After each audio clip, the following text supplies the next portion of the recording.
Colonel Shailendra ji, सबसे बड़ा सवाल तो ये खड़ा होता है इस वक्त बांग्लादेश में जो हालात बने हुए हैं, अंतरिम सरकार बन गई है, पीएम ने शपथ ले ली, लेकिन हिंदुओं पर लगातार अटैक किया जा रहा है। इसके पीछे सबसे बड़ी बात क्या जमात इस्लामी का हाथ है? सवाल ये भी खड़ा होता है। सवाल ये भी खड़ा होता है कि बाकी कोई देश जो है वो साजिश रच रहे हैं। जय हिंद, नमस्कार। देखिए, अभी आपके उसमें एक पाकिस्तानी बोल रहा था कि वहां के इलेक्शन रिग किए गए हैं। आपका क्या लेना देना? आपके यहाँ तो रिगिंग जो है वो आर्मी प्लान्ड तरीके से अपॉइंट करती है प्राइम मिनिस्टर। दूसरी जो बात चल रही है कि पाकिस्तान के प्राइम मिनिस्टर कह रहे हैं कि सामान्य होनी चाहिए। मैं बताता हूँ वो पाकिस्तान की सामान्य स्थिति क्या होती है। पॉलिटिकल इंस्टेबिलिटी जो वहां पर उनके यहाँ है वो सामान्य है। जिस तरह से कट्टरपंथी वहां पर चल रहे हैं वो उनके लिए सामान्य है।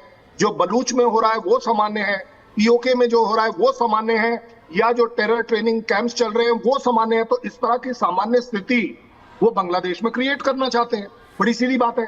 लेकिन फिर भी एक अच्छा स्टेप ये हुआ है कि जो नए प्राइम मिनिस्टर अपॉइंट हुए बांग्लादेश में, उन्होंने इस सब को रोकने के लिए कहा है। साथ ही साथ उन्होंने भी ये कहा है कि ये प्लान तरीके से बाहर से ये एक तरीके की कॉन्स्पिरेसी है बांग्लादेश के खिलाफ। सबसे बड़ी बात देखिए कि पाकिस्तान चाहेगा कि बिल्कुल नॉर्मलसी आ जाए बांग्लादेश में, जैसे प्री 71 थी, कि 1971 से पहले वाली सामान्यता आ जाए, कि वहां पर टोटल क्योस हो। क्योंकि पाकिस्तान की सामान्यता की जो डेफिनेशन है वो अनफॉर्चुनेटली वही होगी जो उनके कंट्री में है, उनके कैरेक्टर में है, उनके खून में है।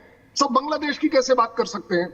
ज्यादा बढ़िया बात यह होगी जो हमने किया है कि हमारे प्राइम मिनिस्टर ने अनाउंस किया है, एक सपोर्ट दिया है उस गवर्नमेंट को विद कंडीशंस या विद रिक्वेस्ट कि हर तरह के अल्पसंख्यकों को आपने प्रोटेक्ट करना है, चाहे वो किसी भी रिलीजन को बिलोंग करते हो। I think that is the correct stand of India. And मुझे लगता है कि पाकिस्तान के बारे में जितना कम बात करी जाए उतना अच्छा है, क्योंकि ये वो कंट्री है ही नहीं जो किसी दूसरे की प्रॉस्पेरिटी देख सकता है। जो कंट्री अपनी खुद की प्रॉस्पेरिटी टॉलरेट नहीं कर पा रहा, उसे बर्दाश्त नहीं है अपनी खुद की प्रॉस्पेरिटी, इंफ्रास्ट्रक्चर, उसको सिर्फ एक चीज चाहिए, that is power, power, power. और पावर जो है वो आर्मी और उसके पॉलिटिशियंस ने हाईजैक कर रखी है। क्या सामान्यता की बात कर रहे हैं ये पाकिस्तानी? कर्नल सिंह वापस लौटा है आपके पास, क्योंकि प्रधानमंत्री भी कह चुके हैं शुभकामनाओं के साथ साथ कि दोनों देशों के अच्छे रिश्ते हों, ये उम्मीद करते हैं, और जो अल्पसंख्यकों हिंदू पर हमले हो रहे हैं उस पर सरकार कदम उठाएगी। उस पर आपसे बातचीत करेंगे, लेकिन इस बीच एक और तस्वीर आपको दिखाते हैं। भारत बांग्लादेश सीमा पर बड़ी संख्या में लोग जुटे हुए हैं, भारतीय सीमा में घुसने की कोशिश कर रहे हैं। हिंसा के बीच कई लोग शरण लेने की कोशिश में हैं। जलपाईगुड़ी में बॉर्डर के पास कई अल्पसंख्यक पहुंचे हुए हैं। हालांकि जिस दिन बांग्लादेश में हालात खराब हुए थे, उस वक्त की प्रधानमंत्री शेख हसीना को पद से इस्तीफा देने के बाद देश छोड़कर भागना पड़ा था।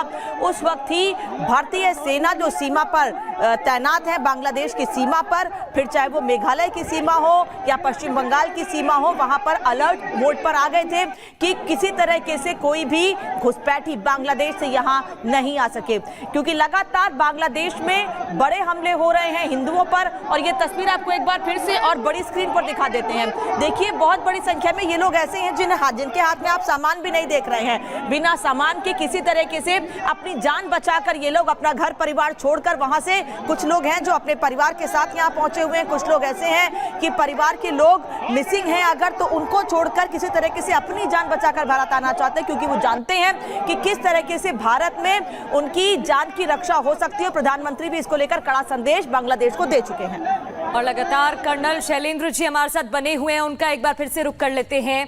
कर्नल शैलेंद्र जी, एक तरफ हम तस्वीरें दिखा रहे हैं जहां हिंसा के बीच जो लोग वहां पर परेशान हो रहे हैं, जो हिंदू हैं वो बॉर्डर पर उनकी भीड़ जमा हो गई है, उन्हें कोई रास्ता नहीं दिख रहा है और वो अपने बचाव के लिए कोशिश कर रहे हैं कि वो कहां जाएं, उन्हें समझ नहीं आ रहा है। दूसरा सवाल मेरा ये भी रहेगा, क्योंकि एक तरफ जहां पीएम यूनुस ने कहा है कि आप सभी हिंसा ना करें और वहां पर जो इंतजामात हैं उसे बेहतर करने की कोशिश करें, लेकिन उसके अलावा उसके बावजूद भी वहां पर हिंसा अभी भी भड़क रही है। देखिए, अगर जब हम बात करते हैं, जैसा प्राइम मिनिस्टर साहब ने कहा है हमारे कि गुड रिलेशंस, हमारे गुड रिलेशन होना, मैं आपको एश्योरेंस दे रहा हूं, ये बांग्लादेश की भी जरूरत है और उसकी मजबूरी है, क्योंकि वो अपने आप में प्रगति नहीं कर पाएगा अगर वो ये सोचे कि भारत के खिलाफ चलकर काम करेगा, और मुझे नहीं लगता कि वो ऐसा कर रहा है। कोई भी ऐसा यस, जो पब्लिक में जो ये जो आपके 600 कैदी छुड़ा लिए गए हैं, जिस तरह से आईएसआई के लोग वहां पर काम कर रहे हैं, जिस तरीके से पैसा चल रहा है, ये उसका आप असर देख रहे हैं। जहां तक बात आती है कि हम क्या कर सकते हैं या बांग्लादेश गवर्नमेंट क्या कर सकती है, कम से कम वो एक रिफ्यूजी कैंप अपने ही साइड बॉर्डर के क्यों नहीं लगा सकती? उसके अपने जो बॉर्डर आउटपोस्ट हैं वो खाली क्यों हैं? वो वाली आर्मी गई कहां है? उस आर्मी को रीडिप्लॉय करना चाहिए उसे, सो दैट वो वहां पर मैनेज कर पाए। जिस भी तरह की मानवता के तौर पर मदद चाहिए वो इंडिया जरूर कर सकता है, खाद्य सामग्री से कर सकता है, मैं तो कह रहा हूं पैसे से कर सकता है, क्योंकि रिफ्यूजी इंडिया भेजना या इंडिया को लेना। बिल्कुल कर्नल शैलेंद्र जी, आप लगातार बता रहे हैं कि अभी भी वहां पर स्थिति ठीक नहीं है, और हालांकि देखिए बांग्लादेश एक ऐसा देश है क्योंकि अब नई सरकार वहां बनी, अंतरिम सरकार बनी, और ऐसे में वहां पर उनको बाकी देशों से भी मिल बांट कर चलना होगा। देखिए लगातार आपको बता रहे हैं कि बांग्लादेश में स्थिति बिल्कुल भी ठीक नहीं। फिलहाल आपको बहुत बहुत शुक्रिया, और इस खबर पर और ज्यादा जानकारी आपको बाद में देंगे। फिलहाल रुक करते 2 मिनट में भारत का।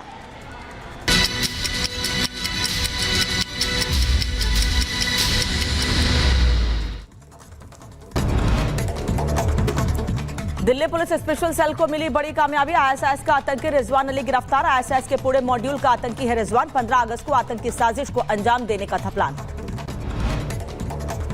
इधर हरियाणा के करनाल में पुलिस और बदमाशों के बीच मुठभेड़। जवाबी कार्रवाई में एक बदमाश को गोली लग गई, 2 साथी गिरफ्तार। पुलिस और बदमाशों के बीच मुठभेड़, करनाल हरियाणा की खबर। पंजाब के फाजिल्का में एसटीएफ की छापेमारी। ड्रग इंस्पेक्टर के 8 ठिकानों पर रेड। 24 बैंक खातों में जमा 6.69 करोड़ रुपए सीज। आरोपी के नशा तस्करों के साथ तार जुड़े होने की आशंका। उत्तर प्रदेश के बुलंदशहर में खाद्य सुरक्षा विभाग की छापेमार कार्रवाई जारी है। एफडीए को कार्रवाई में मिलावटखोरों में शक की खबर, जिसके बाद हड़कंप मच गया। मिठाई के 4 सैंपल कलेक्ट किए गए। दिल्ली जेएनयू में फिर लिखे गए आपत्तिजनक नारे। बांग्लादेशी रोहिंग्या वापस जाओ के नारे लिखे गए। पुलिस ने लिया मामले का संज्ञान। सीसीटीवी खंगाल रही पुलिस। बांग्लादेश से दिल दहला देने वाली क्रूरता सामने आई। कट्टरपंथियों की भीड़ से बचकर एक अल्पसंख्यक युवक तालाब में कूद गया। कट्टरपंथियों ने शख्स पर पत्थरबाजी की। हिंसा के बाद बांग्लादेश में बिगड़े हालात। नोआखाली के मोईशाई गांव में एक लड़की को जबरन उठाकर ले गए उपद्रवी। पुलिस लड़की की तलाश में जुटी है। 3 लोगों को हिरासत में लेकर पूछताछ जारी। हिंसा की आग में जल रहा बांग्लादेश। कट्टरपंथियों के जेसोर में एक घर पर हमला करने की खबर। 12 साल के बच्चे को उठाकर ले गए। अमेठी में स्वास्थ्य कर्मियों की दबंगई। महिला मरीज के साथ आए युवक को लात घूंसों से पीटा। और पुणे में बदमाशों ने मेडिकल स्टोर को निशाना बना लिया। स्टोर का शटर तोड़ दिया, नकदी लेकर फरार हो गए। सीसीटीवी में कैद घटना। महाराष्ट्र कोल्हापुर में दिखा आग का तांडव। केशव राव भोसले थिएटर जलकर आग।